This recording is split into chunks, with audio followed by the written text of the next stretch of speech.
ఇదైతే బుధవారం అండి. మార్నింగ్ దోసలేసి టమాటా చట్నీ చేశాను.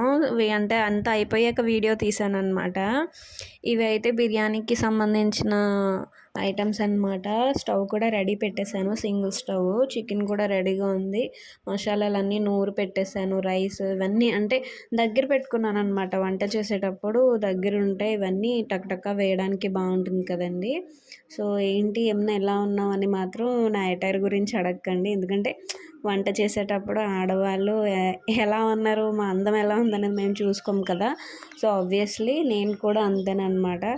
తర్వాత దోశలన్నీ తిన్నారు కదా. సో చుట్టాలు ఉన్నారు కదండి, డ్రింక్స్ అయితే ఇచ్చేసాను. పిల్లలు కూడా నాకు కావాలి అని అల్లరి చేస్తున్నారు. సో మన బిర్యానీ అయితే అంతా కంప్లీట్ అయిపోయింది. పుదీనా కొత్తిమీర వేసి ఎసరు పెట్టేశాను. సో ఈరోజు ఏంటంటే బిర్యానీ, చికెన్ కర్రీ వచ్చేసి కట్టెల పొయ్యి మీద. ఎందుకంటే కట్టెల పొయ్యి మీద ఎక్కువ